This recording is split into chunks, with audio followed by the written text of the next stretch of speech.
नमस्कार प्रिय दर्शकों, एक नई कहानी लेकर के हम हाजिर हुए हैं। प्रिय दर्शकों, आज की जो कहानी है, आज का जो प्रसंग है, यह बड़ा ही मोटिवेशनल है, बड़ा ही ज्ञानवर्धक है। प्रिय दर्शकों, एक बार गाय माता मनुष्य के कल्याण के लिए भगवान शिव के पास जाती है और भगवान शिव से कहती है, हे भगवान, दुखों का अंत कैसे किया जा सकता है। गाय कहती है, हे भगवान, आपसे भला अच्छा कौन बता सकता है, इसलिए आप ही आज बताइए कि दुखों का अंत कैसे किया जाए। फिर भगवान शिव कहते हैं, हे गाय, आज मैं कथा सुनाने जा रहा हूं, कृपया इसे ध्यान से सुनें। अगर आप यह कहानी सुन रहे हैं तो पूरा सुनिए। इस कथा को आधा अधूरा छोड़कर जाने की गलती मत करिएगा, क्योंकि इस पवित्र कथा को पूरा सुनने से मनचाहा फल की प्राप्ति होगी। इसलिए इस कथा को पूरा सुने। आप शिव भक्त हैं तो भोलेनाथ का अनादर न करें। एक बार संध्या के समय चंद्रपुर के राजा विक्रम सिंह जंगल से शिकार खेलकर अपने राज्य को वापस लौट रहे थे कि तभी रास्ते में उन्होंने देखा एक बालक जलती हुई चिता के पास खड़ा था। बालक को देखकर राजा अपने घोड़े से उतरे और बालक के नजदीक जाने लगे। जब राजा उस बालक के नजदीक पहुंचे तो बालक कह रहा था, मां, मैं तुम्हारी सौगंध खाकर कहता हूं, मैं एक दिन बहुत बड़ा आदमी बनकर तुम्हारे सपनों को पूरा करूंगा। राजा उसके बिल्कुल नजदीक पहुंच गए और पूछा, बेटा तुम कौन हो? बालक ने कुछ घबराकर कहा, आप डरो नहीं, मैं चंद्रपुर का राजा हूं। अभी तुम अपनी मां की चिता के पास बहुत बड़ा आदमी बनने की सौगंध खा रहे थे। क्या मैं जान सकता हूं कि इस सुनसान जंगल में तुम अपनी मां की चिता के पास अकेले क्यों खड़े हो? तुम्हारे बाकी संबंधी और रिश्तेदार कहां हैं? महाराज, मेरी मां और मैं इस जंगल में अकेले ही रहते थे, लेकिन मेरी मां ने मरते समय मुझे बताया कि मेरे दादा बुलंद नगर के धनी सेठ करोड़ीमल थे। मेरी मां और पिताजी का प्रेम विवाह हुआ था, और चूंकि मेरी मां एक बहुत ही गरीब परिवार से थी, इसलिए मेरे दादाजी उन्हें पसंद नहीं करते थे। विवाह के कुछ दिनों बाद ही बगीचे में घूमते हुए मेरे पिताजी को सांप ने काट लिया और उनकी मृत्यु हो गई। इस पर मेरे दादा दादी ने मेरी मां को अपशकुनी और मनहूस यह कहते हुए कि उनके आने से ही मेरे पिता की मृत्यु हो गई, उन्होंने मेरी मां को घर से निकाल दिया। जब वह गर्भवती थी उस समय वह जंगल में आई और यहाँ एक झोपड़ी बनाकर रहने लगी। यहीं मेरा जन्म भी हुआ। मेरी मां ने मरते समय मुझसे कहा था कि मैं किसी तरह से गरीबी के जीवन से बाहर निकलूं और धनवान बनूं, योग्य बनूं। महाराज, ये शब्द कहते ही मेरी मां के प्राण निकल गए। मेरी मां के जीवित रहते हुए मैं उनसे बड़ा आदमी बनने का वादा नहीं कर पाया था, इसीलिए उनकी चिता के समीप खड़ा होकर इस समय बड़ा आदमी बनने की मां की आत्मा से वादा कर रहा था। महाराज, ओ बेटा, बड़ी ही दुख भरी कहानी है तुम्हारी। इस वन में रहकर तुम बड़े आदमी कैसे बन सकते हो? अच्छा ये बताओ, हमारे साथ हमारे राज्य में चलना चाहोगे? आपके साथ महाराज, हम तुम्हें पढ़ा लिखाकर बड़ा आदमी बनने में तुम्हारी मदद कर सकते हैं, इस बात का हम तुमसे वादा करते हैं। ओह, तब तो मैं आपके साथ बड़ी खुशी से चलने को तैयार हूं महाराज। और फिर वह राजा के साथ उसके राजमहल की तरफ चल दिया। राजमहल में पहुंचने पर रानी ने पूछा, यह कौन है महाराज? महारानी, इसका नाम भीमसेन है। आज से यह हमारे महल में रहकर शिक्षा ग्रहण करेंगे।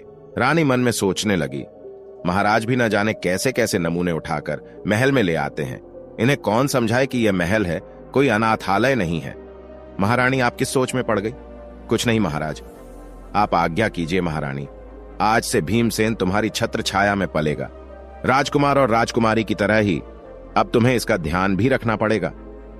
ठीक है महाराज। उस रात भीमसेन सोचने लगा कि उसकी कितनी अच्छी किस्मत है कि वह राजमहल में पहुंच गया। दूसरी तरफ महारानी सोच रही थी कि भीमसेन को महल से निकालने के लिए मुझे कल कुछ करना ही होगा।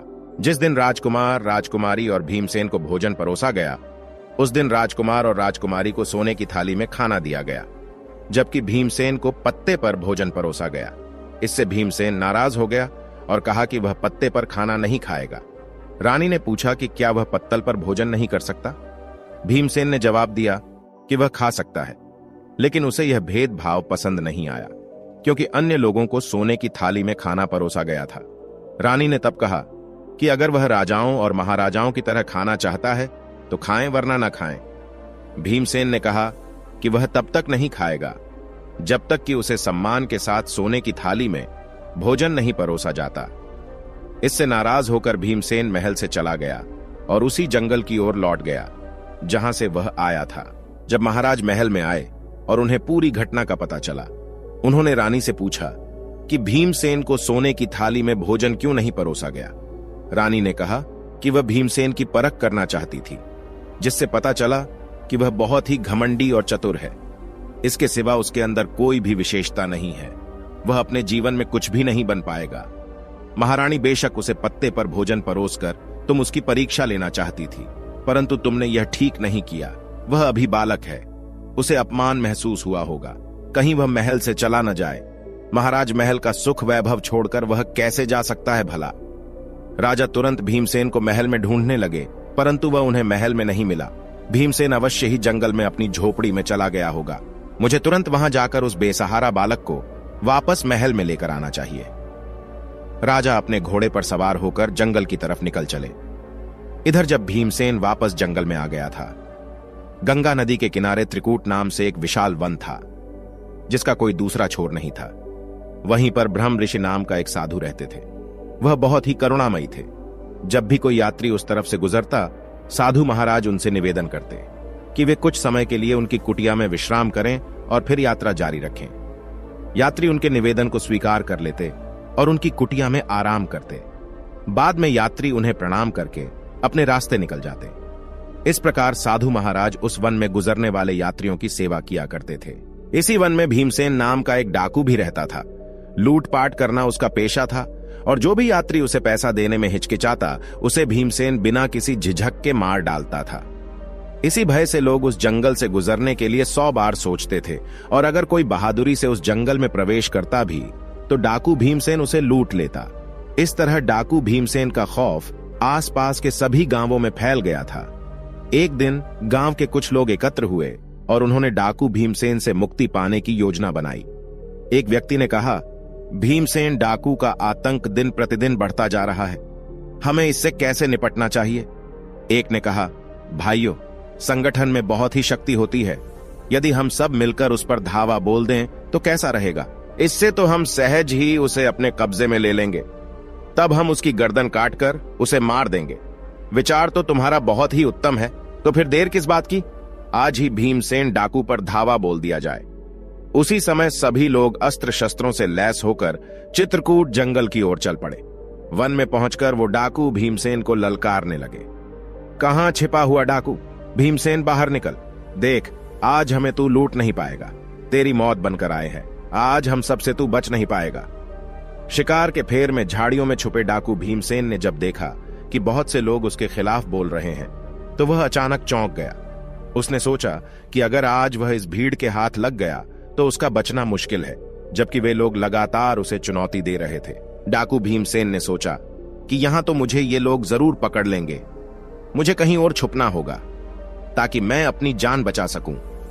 यह सोचकर वह वहां से उठा और चुपचाप वहां से निकल भागा। जल्दी ही उसे साधु की कुटिया दिखाई दी। उसने सोचा कि मुझे इस कुटिया में शरण लेनी चाहिए। वह कुटिया के समीप पहुंचा तो वह बहुत ही हाँफ रहा था। साधु ने उसे देखा और कहा, कौन हो तुम? इस तरह से हाँफ क्यों रहे हो? और इस वीरान जंगल में तुम अकेले क्या कर रहे हो? कौन हो तुम? क्या घर से भाग कर आए हो? नहीं ऋषि, वो ऐसी बात नहीं है। तब भीमसेन ने ऋषि को अपनी राम कहानी सुनाई। तब ऋषि ने कहा, तुम बड़ा आदमी बनना चाहते हो। हां ऋषि, पर समझ नहीं पा रहा हूं कि मैं बड़ा आदमी कैसे बनूंगा। बेटा, यहां पर रहकर तुम बड़े आदमी कैसे बन सकते हो? बड़ा आदमी बनने के लिए बुद्धि की आवश्यकता होती है और बुद्धि विद्या ग्रहण करने से आती है। ओह, परंतु महाराज, विद्या कैसे प्राप्त करूं? मेरे पास तो शिक्षा हेतु कोई धन नहीं है। मुझे कौन पढ़ाएगा? ऋषिवर ने कहा, बेटा, यदि तुम सच्चे दिल से शिक्षा प्राप्त करना चाहते हो तो मेरे आश्रम में रहकर तुम विद्या प्राप्त कर सकते हो। फिर भीमसेन ने किसी तरह से अपनी उखड़ी हुई सांसों पर काबू पाया और कहा, साधु बाबा, कुछ लोग मेरी हत्या करने के लिए वन में मुझे खोज रहे हैं। उनसे मेरी रक्षा कीजिए। जा, तू अंदर कुटिया में जाकर छिप जा। भीमसेन ने ऐसा ही किया और कुटिया के अंदर जाकर छिप गया। तभी भीमसेन को खोजते हुए लोगों की भीड़ कुटिया के पास आ पहुंची और साधु महात्मा से पूछने लगी, बाबा, क्या आपने यहां से किसी आदमी को गुजरते हुए देखा है? बाबा ने कहा, आप लोग किस आदमी की बात कर रहे हो? हम भीमसेन डाकू की बात कर रहे हैं साधु बाबा। उसने मासूम और निहत्थे लोगों को लूटकर बहुत सताया है। वह अपना खजाना भरता है और मौका मिलने पर लोगों की हत्या भी कर देता है। आज हम उसे मारने आए हैं। साधु बाबा ने कहा, क्या तुम भीमसेन को मारोगे? वह तो पहले ही गंगा नदी में डूबकर मर चुका है। साधु बाबा, तुम क्या कह रहे हो? भीमसेन डाकू मर चुका है। हां भाइयों, मेरे कहे पर विश्वास करो और अपने घर वापस लौट जाओ। भीमसेन कुटिया के अंदर छिपा खिड़की से यह सब देख रहा था और सोच रहा था कि आज साधु बाबा की वजह से उसकी जान बच गई। लोग साधु बाबा का बहुत आदर करते थे। उसकी बातों पर विश्वास करके वे वहां से लौट गए। जब लोग चले गए तो डाकू कुटिया से बाहर आया और साधु बाबा से पूछने लगा, साधु बाबा, आपने मेरे बारे में उन लोगों से झूठ क्यों बोला? मैंने उनसे क्या झूठ बोला था भीमसेन? तुम्हारे अंदर का डाकू मर चुका था, इसलिए तुम डरकर मेरी मदद मांगने आए थे। साधु बाबा, आपकी बात सच है। साधु बाबा फिर कहने लगे, उनसे धन लूटकर तुम अपना लोक और परलोक बिगाड़ रहे हो। इतना सब कुछ करने पर भी क्या तुम्हारे मन को शांति है? तुम निडर होकर अन्य लोगों की तरह जीवन गुजार सकते हो? नहीं, हर समय तुम्हें यही डर बना रहता है कि कहीं कोई तुम्हें मार ना दे। बोलो, सत्य है ना? हां साधु बाबा। फिर कुछ सोचकर भीमसेन डाकू ने साधु बाबा से कहा, साधु महाराज, आपकी बातों ने मेरी आंखें खोल दी हैं। मैं भी अन्य लोगों की तरह निडर होकर जीना चाहता हूं। आप मुझे कोई ऐसा उपाय बताइए जिसको करने से लोग मुझे भी आपकी तरह आदर सम्मान से देखें। मैं वचन देता हूं कि आप मुझसे जो भी काम करने को कहेंगे मैं उसे करूंगा। ऐसा है तब आप मेरे पीछे पीछे। तब साधु बाबा एक पर्वत की ओर चल दिए और भीमसेन उनके पीछे पीछे था। पर्वत की तलहटी में पहुंचने पर साधु महाराज ने कहा, भीमसेन, इन 2 पत्थरों को अपने सिर पर उठाकर पहाड़ पर मेरे पीछे पीछे चलो। अच्छा साधु बाबा। भीमसेन ने ऐसा ही किया और उसने दोनों पत्थर उठा लिए और अपने सिर पर रखकर साधु बाबा के पीछे पीछे चलने लगा। कुछ ही कदम चलने पर वह थकने लगा। तब साधु महाराज ने पूछा, क्या हुआ? भीमसेन ने कहा, साधु बाबा, ये पत्थर बहुत भारी हैं। साधु ने कहा, अच्छा, एक पत्थर फेंक दो। भीमसेन ने तुरंत एक पत्थर फेंक दिया और फिर से साधु के पीछे चलने लगा। कुछ दूर जाने पर भीमसेन ने कहा, साधु बाबा, यह अकेला पत्थर भी कम भारी नहीं है, अब मैं चढ़ाई नहीं कर सकता। साधु ने कहा, ठीक है, इसे भी नीचे फेंक दो और मेरे पीछे आओ। भीमसेन ने दूसरा पत्थर भी फेंक दिया और साधु के पीछे पहाड़ पर चढ़ने लगा। अब वह आसानी से पहाड़ की चोटी पर पहुंच गया। वहां पहुंचकर भीमसेन ने कहा, साधु बाबा, आप मुझे यहां पर क्यों लाए हैं? साधु बाबा ने कहा, तुम्हें एक शिक्षा देने के लिए। देखो, अब तक तुम्हारे सिर पर लूटमार और हत्यारोपी 2 भारी पत्थरों का बोझ था जो तुम्हें जनप्रिय रूपी पहाड़ पर चढ़ने नहीं देता था। इसीलिए तुम एक काम करो, आज से तुम लूटमार और हत्याएं करना बंद कर दो। जिन लोगों का धन तुमने आज तक लूटा है उन्हें वापस कर दो। तब जाकर तुम भी सब लोगों के प्रिय बन जाओगे। तभी सब जगह भले आदमी के रूप में तुम पहचाने जाओगे। ठीक है साधु बाबा, मैं ऐसा ही करूंगा। लेकिन मुझे यह पता नहीं था कि जिन लोगों से मैंने धन चुराया था वे कौन थे और कहां के निवासी थे। फिर साधु बाबा कहते हैं, इसलिए तुम यह करो कि चुराया हुआ धन गरीबों और भिखारियों में बांट दो। ठीक है साधु बाबा, मैं ऐसा ही करूंगा। भीमसेन ने ऐसा ही किया और भेष बदलकर शहर में गया और अपने साथ लाए गए सारे धन को गरीबों और जरूरतमंदों में बांट दिया। धन बांटने के बाद भीमसेन वापस वन में साधु बाबा के पास आया। साधु बाबा, मुझे अपनी शरण में ले लो। मैंने अब तक कोई भी अच्छी बात नहीं सीखी है। मुझे अच्छी ज्ञान भरी बातें सिखाकर मेरे जन्म को सार्थक बना दो। साधु बाबा ने उसे अपना शिष्य बना लिया और कहा, भीमसेन, जहां तक हो सके हमेशा दूसरों की मदद करो, दूसरों की सहायता करो। यही मानवता की सच्ची सेवा है और यही भगवान की सेवा है। भीमसेन ने सच्चे दिल से साधु बाबा की सेवा की और साधु बाबा के सानिध्य में 5 वर्ष बिताए। इसी बीच साधु बाबा की कृपा से वह अत्यंत ही बुद्धिमान और सच्चे चरित्र वाला बन चुका था। तब एक दिन साधु बाबा ने भीमसेन से कहा, भीमसेन, आज तुम्हारी शिक्षा पूरी हुई है। भीमसेन ने कहा, पर मैं शिक्षा का मूल्य कैसे चुकाऊंगा? ऋषि ने उत्तर दिया, बेटा, शिक्षा का कोई मूल्य नहीं होता, यह तो अमूल्य है। भीमसेन ऋषि के साथ वहां रहकर उसने शिक्षा प्रारंभ की। साथ ही वह आश्रम के कामों में ऋषिवर की मदद भी करता था। वर्षों बीत गए और भीमसेन युवा हो गया। एक दिन ऋषि ने कहा, भीमसेन, आज तुम्हारी शिक्षा संपूर्ण होती है। मुझे गर्व है कि तुम मेरे सबसे योग्य और बुद्धिमान शिष्य हो। अपनी बुद्धि का प्रयोग कर तुम कठिनाइयों में भी सफलता प्राप्त कर सकोगे। यह मेरा आशीर्वाद है। अब तुम एक आदर्श पुरुष के रूप में परिवर्तित हो चुके हो। भीमसेन ने कहा, अब मुझे क्या करना है गुरुदेव? भीमसेन, अभी तुम युवा हो, अभी तुम्हारे सामने एक लंबा पूरा जीवन पड़ा हुआ है, इसीलिए अब तुम्हें कोई कार्य करके अपना जीवन यापन करना होगा। भीमसेन ने निराश होते हुए कहा, गुरुदेव, सब जगह मैं एक डाकू के रूप में बदनाम हूं, भला मुझ जैसे आदमी को कौन काम देगा? ऋषि ने कहा, जाओ, अपनी इस बुद्धि के बल के सहारे जीवन के कुरुक्षेत्र में सफल योद्धा बनकर उतर जाओ। फिर उसने निश्चय किया कि वह बीरपुर जाएगा। बीरपुर वही राज्य था जहां के राजा ने एक बार बचपन के समय में भीमसेन को आश्रय दिया था, परंतु उसकी रानी ने अपमानित करके भीमसेन को निकाल दिया था।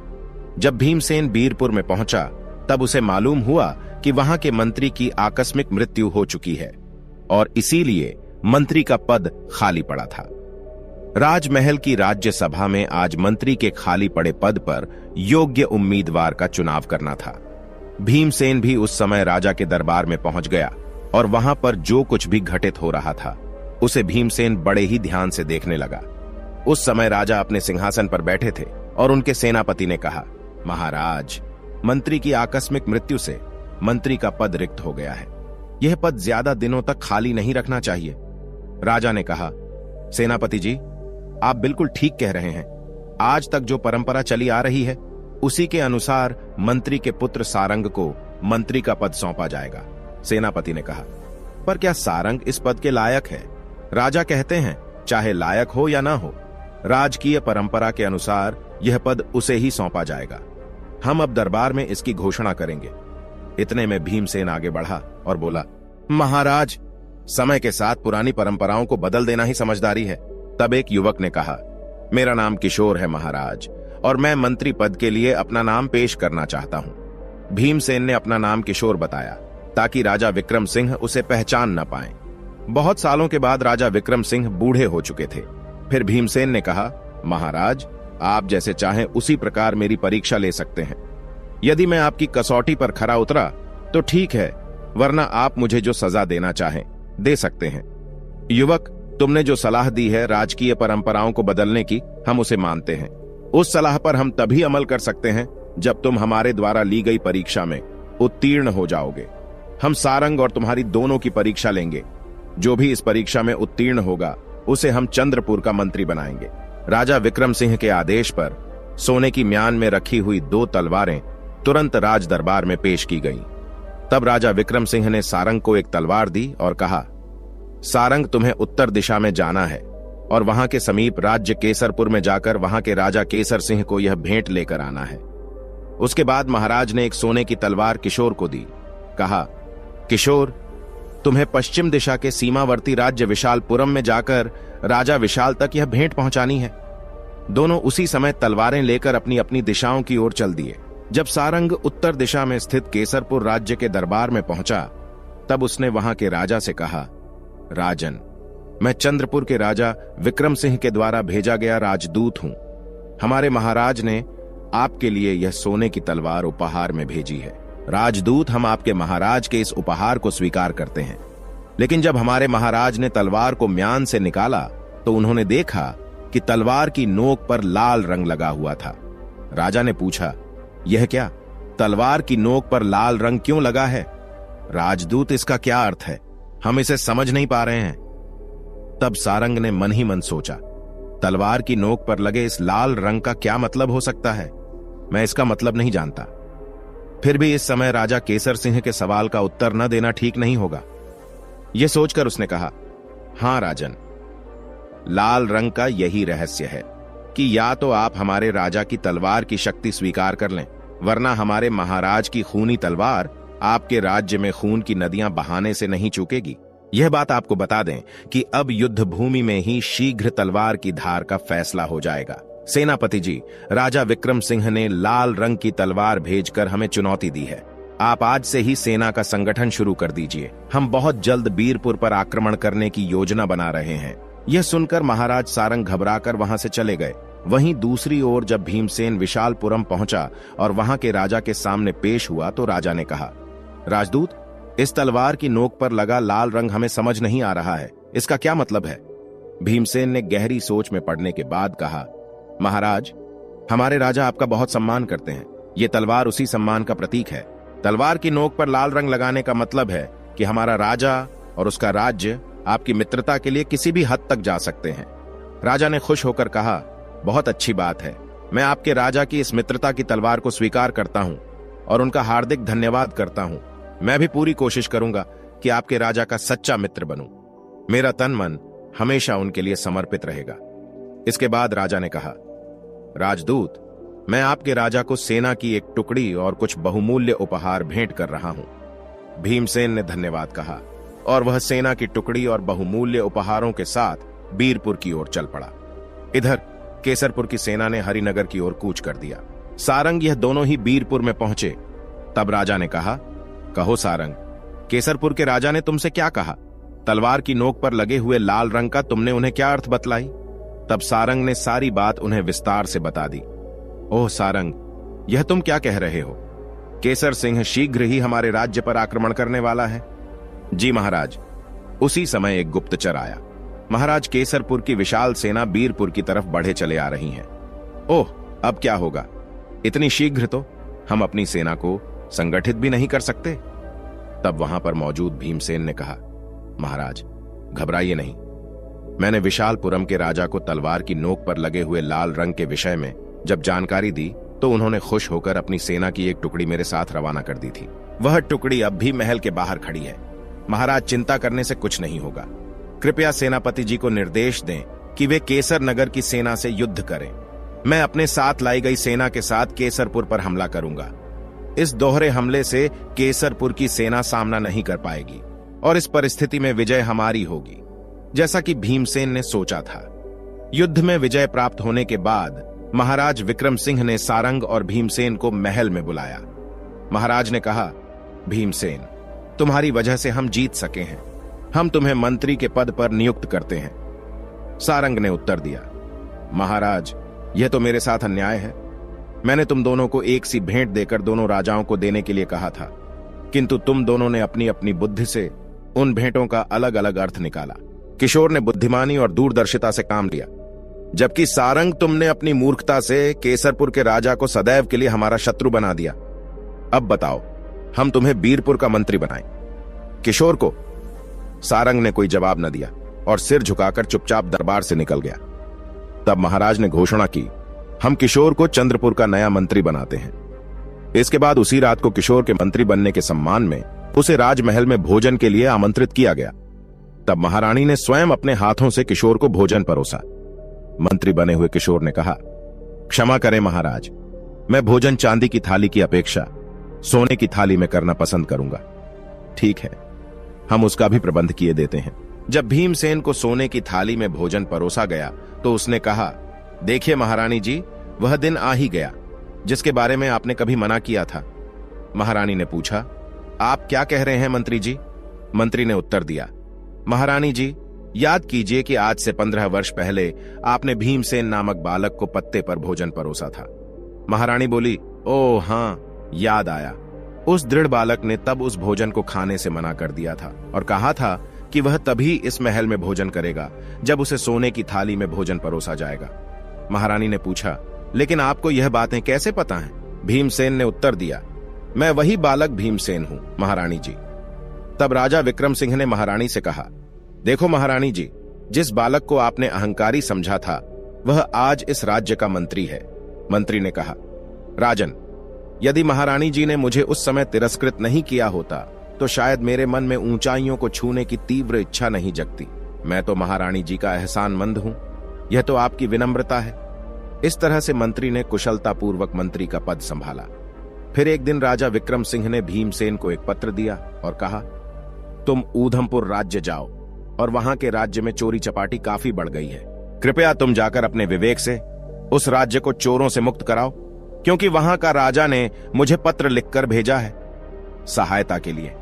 फिर भीमसेन ने ऊधमपुर की दिशा की ओर चल पड़ा और एक दिन और एक रात चलकर वहां पहुंच गया। वह राजा शशिकांत सिंह के पास पहुंचा और बोला, राजा विक्रम सिंह ने आपके नाम यह पत्र भेजा है। राजा ने पूछा, तो राजा विक्रम सिंह जी ने मदद के लिए तुम्हें भेज दिया है? भीमसेन से पत्र लेकर फिर राजा ने वह पत्र पढ़ा जिसमें लिखा था, यह पत्र लेकर जो व्यक्ति आपके पास आ रहा है वह 5 वर्ष से मेरे पास मंत्री के पद पर है।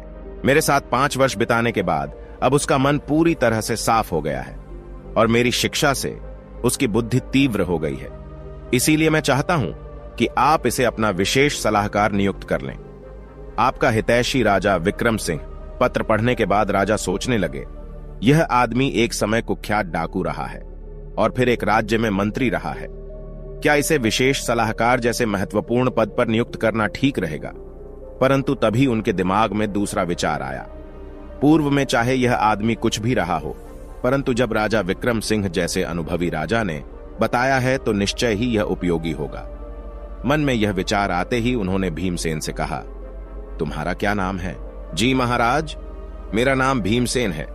भीमसेन, आज से हम तुम्हें अपना विशेष सलाहकार नियुक्त करते हैं। ओ महाराज, तब तो मैं बड़ा ही सौभाग्यशाली हूं। उस दिन राजा शशिकांत सिंह भीमसेन के साथ राज दरबार में पहुंचे और उनसे कहा, भीमसेन, आज से तुम यहीं पर बैठा करोगे। हे महाराज, भीमसेन ने अभी अपना स्थान ग्रहण किया था कि तुरंत ही कुछ लोग अपनी शिकायत लेकर दरबार में आए। उनमें 3 पुरुष और एक वृद्ध महिला थे।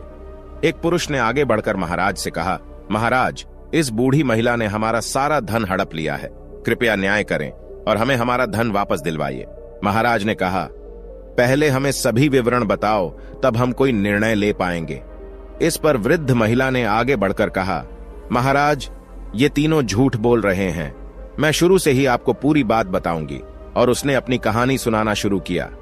महाराज, ये 4 व्यापारी आपके राज्य में व्यापार करने आए थे और यहां उन्होंने भारी मुनाफा कमाया, जिससे उनके पास काफी धन इकट्ठा हो गया। फिर बुढ़िया ने कहानी सुनाते हुए बताया कि एक दिन ये 4 लोग अपना संपूर्ण धन लेकर उसके पास आए। उन्होंने कहा, बुढ़िया मां, हम इस राज्य में नए हैं और हमारे पास काफी धन है। कृपया हमारे धन की रक्षा करो। बुढ़िया ने पूछा, मैं रक्षा कैसे करूं? हम तुम्हारे घर के आंगन में धन गाड़ देंगे और जिस दिन हम चारों एक साथ आकर अपना धन मांगे, उस दिन तुम हमें धन वापस कर देना। अगर हम में से कोई एक आकर धन मांगे तो उसे मत देना। यह तो बहुत सरल है, पर मेरे लिए क्या है? व्यापारियों ने कहा, बूढ़ी मां, इसके बदले में हम भी तुम्हें धन देंगे। बुढ़िया ने तब कहा, तब मुझे तुम्हारी बात मंजूर है। उन्होंने घर में गड्ढा खोदा, 2 बड़ी पोटलियां धन से भरी और उसे वहां रखकर मिट्टी से ढक दिया। फिर वह चारों बोले, बूढ़ी मां, हम हर शाम को यहां भोजन करने आया करेंगे। बुढ़िया ने कहा, बड़े शौक से बेटो। रोज शाम को जब वे भोजन करने आते तो बुढ़िया से पूछते, हमारा सारा धन सुरक्षित तो है ना? बुढ़िया ने जवाब दिया, हां बेटा, तुम्हारा धन पूरी तरह सुरक्षित है। एक दिन जब उन 4 व्यापारियों ने खजाने की जगह को खोदा तो वहां पर धन अभी भी वैसा ही था जैसा छोड़ा गया था। अब उन्हें उस बुढ़िया की ईमानदारी पर कोई संदेह नहीं रहा। उसकी ईमानदारी से प्रसन्न होकर उन्होंने उसे 5 स्वर्ण मुद्राएं दी और कहा, बूढ़ी मां, ये मुद्राएं रख लो, ये तुम्हें काम आएंगी। झुक झुक जियो मेरे बेटे। लेकिन उन चारों में से एक के मन में लालच जाग उठा। उसने सोचा कि यदि वह बूढ़ी मां को धोखा देकर सारा धन हड़प ले तो उसकी जिंदगी बिना किसी मेहनत के आराम से गुजरेगी। एक दिन जब वे चारों व्यापारी घर के बाहर एक पेड़ के नीचे चौपड़ खेल रहे थे, तभी उनमें से एक ने दूसरे से कहा, तुम बूढ़ी मां से जाकर कह दो कि वह जल्दी से खाना बना दे, बहुत भूख लग रही है। ठीक है, मैं अभी जाता हूं। और घर की ओर चल दिया। वह सोच रहा था कि यह सबसे अच्छा मौका है जब उसके साथी बाहर व्यस्त हैं और वह अकेले धन को हड़प सकता है। घर के अंदर पहुंचकर उसने बूढ़ी मां से कहा, बूढ़ी मां, हमें इस वक्त सारे धन की आवश्यकता है। मेरे साथियों ने धन लाने के लिए मुझे भेजा है। सारे धन की एक साथ तुम लोगों को इस समय क्या आवश्यकता आ पड़ी? बूढ़ी मां कहती हैं, मेरी बात पर तुम्हें यकीन नहीं हो रहा तो तुम बाहर जाकर मेरे साथियों से पूछ लो। तब बुढ़िया घर के दरवाजे पर आई और बाहर बैठकर चौपड़ खेल रहे व्यापारियों से बोली, तुमने जयंत से जो कहा है, क्या वह ठीक है? हां बूढ़ी मां, ठीक है, परंतु जरा जल्दी कर दो। तब बुढ़िया घर के अंदर आई और बोली, तुम्हारे साथी भी तुम्हारी बात का समर्थन कर रहे हैं, इसीलिए गड्ढे को खोदकर तुम अपना धन ले जा सकते हो। अच्छा बूढ़ी मां। वह व्यक्ति मन ही मन में सोच रहा था कि मेरी चाल कामयाब हो गई। वह व्यक्ति फटाफट खड्डा खोदने में जुट गया। बड़ी ही तेजी के साथ उसने सारा खड्डा खोद लिया और धन के 2 बड़े बड़े थैले निकालकर बाहर रख दिए और बूढ़ी मां से बोला, बूढ़ी मां, तुम जरा एक लोटा पानी ला दो, मुझे बड़ी ही प्यास लग रही है। अभी लाई बेटा। और फिर बुढ़िया पानी लेने चली गई। इतने में पलक झपकते ही वह व्यक्ति ने दोनों धन से भरे हुए थैले उठाए और घर के पिछवाड़े में एक घोड़ा खड़ा था, उसकी पीठ पर लादकर वह तुरंत वहां से फरार हो गया। दूसरी ओर उनके साथी जो बाहर बैठकर चौपड़ खेल रहे थे, वह सोचने लगे कि मेरा मित्र अभी तक क्यों नहीं लौटा। उन्होंने कहा, चलो अब तक तो खाना तैयार हो गया होगा, अंदर चलते हैं।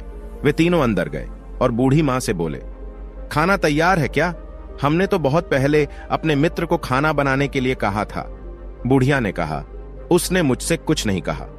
वह व्यक्ति तो सारा धन लेकर तुम्हारे पास गया है। जब तीनों व्यापारी यह सुनते हैं तो सदमे में पड़ जाते हैं और कहता है, लेकिन तुमने उसे अकेले सारा धन क्यों सौंपा? मैं दरवाजे पर आई थी और तुमने कहा था कि जल्दी करो। हमने तो सिर्फ खाना जल्दी बनाने को कहा था। क्या तुम्हारे मित्र ने तुम्हें धोखा दिया है? फिर बुढ़िया ने अपनी कहानी पूरी करते हुए कहा, महाराज, यही है सारी कहानी। बताइए, इस घटना में मेरा क्या दोष है? फिर तीनों व्यापारी कहता है, वो बुढ़िया झूठ बोल रही है।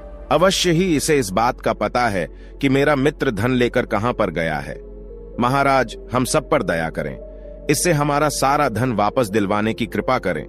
महाराज सोचने लगे, ओह, बड़ा ही विचित्र झगड़ा है कि कैसे इन लोगों का निपटारा करूं। क्यों न भीमसेन से इस झगड़े का निपटारा करने के लिए कहूं। इस प्रकार भीमसेन के विवेक की परीक्षा भी हो जाएगी। यह सोचकर उन्होंने भीमसेन से कहा, भीमसेन, क्या तुम इन लोगों के झगड़े का निपटारा कर सकते हो? अवश्य महाराज, यदि आपकी आज्ञा हो तो। भीमसेन ने बूढ़ी औरत से पूछा, बूढ़ी मां, जब चारों व्यापारी तुम्हारे पास धन रखने के लिए आए थे तो उन्होंने तुमसे क्या कहा था? जी, इन्होंने कहा था कि यह सारा धन हम तुम्हारे आंगन में गाड़ जाएंगे। जब हम चारों एक साथ आएंगे तभी उस धन को देना, किसी एक के मांगने पर मत देना। क्यों भाइयों? बूढ़ी मां ने जो कुछ कहा, क्या वह सच है? तुम्हें क्या कुछ कहना है? हमें कुछ नहीं कहना श्रीमान। बूढ़ी मां ने आपको जो कुछ बताया है वह सत्य है, लेकिन इसने हम तीनों से पूछे बिना ही हमारे चौथे साथी को सारा धन दे दिया। यही हमारी शिकायत है। तुम लोगों ने बूढ़ी मां से कहा था कि चारों के एक साथ आकर मांगने पर ही धन देना, अन्यथा नहीं देना। हाँ, यही सच है। उसी तरह जब तुम सब आकर बूढ़ी मां से पैसे मांगो तभी उसे तुम्हें पैसे देने हैं, अन्यथा नहीं। हाँ महोदय, फिर आप यहां बूढ़ी मां की शिकायत क्यों लेकर आए हैं? अपने चौथे साथी को साथ लेकर आओ और तब सभी मिलकर उससे अपने पैसे मांगो। यदि उस समय बूढ़ी मां पैसे नहीं लौट आती है तब उसे दोषी माना जाएगा। तीनों व्यापारी इस बात पर विचार करने लगे। यह व्यक्ति ने बड़ी चालाकी से हमें हमारे ही शब्दों के जाल में फंसा दिया। तब बूढ़ी औरत ने कहा, बेटे, तुमने सही फैसला लिया है, तुम लंबी उम्र पाओ। जब व्यापारी सिर झुकाकर वहां से जाने लगे तब भीमसेन ने कहा, रुको, मुझे तुम तीनों पर शक हो रहा है। क्या कोई अपनी मेहनत से कमाई हुई धनराशि किसी अजनबी के घर में छुपा आएगा? धन की सुरक्षा के और भी उपाय होते हैं। सच सच बताओ, तुम्हें यह धन कहां से मिला? महाराज, हमने व्यापार से यह धन कमाया है, यही सच है। वे बोले, सच बताओ, वरना मैं तुम्हारी खाल में भूसा भरवा दूंगा। भीमसेन से कहा, नहीं महाराज, हम सच कह रहे हैं। वे बोले। भीमसेन ने फिर कहा, जल्लादों को बुलवाओ, वे ही इनसे सच उगलवा आएंगे। नहीं, जल्लादों को मत बुलवाओ, हम सच बताते हैं। तो बताओ सच क्या है? सच ये है कि हम चारों साथियों का एक चोरों का गिरोह था और जो धन हमारा चौथा साथी लेकर फरार है वह धन भी चोरी से ही इकट्ठा किया हुआ था। महाराज ने कहा, ओह, तो तुम लोग चोर हो? जी महाराज। महाराज ने तुरंत आदेश दिया कि इन तीनों को कारागार में डाल दिया जाए और उस बूढ़ी औरत को पूरी इज्जत के साथ राजमहल से विदा कर दिया गया। महाराज ने भीमसेन से कहा, भीमसेन, तुम परीक्षा में खरे उतरे। तुम्हें हमने अपना विशेष सलाहकार बनाकर उचित किया है। हमें इस फैसले पर सदैव गर्व रहेगा। उस दिन के बाद से राजा शशिकांत सिंह भीमसेन से सलाह लेकर ही अपना प्रत्येक कार्य करते थे। फिर भीमसेन जो डाकू था, अब वह दुनिया का सबसे बुद्धिजीवी कहलाने लगा। इतना कहकर भगवान शिव अपना कथा समाप्त करते हैं। प्रिय दर्शकों, हमारी आज की कहानी यहां समाप्त होती है।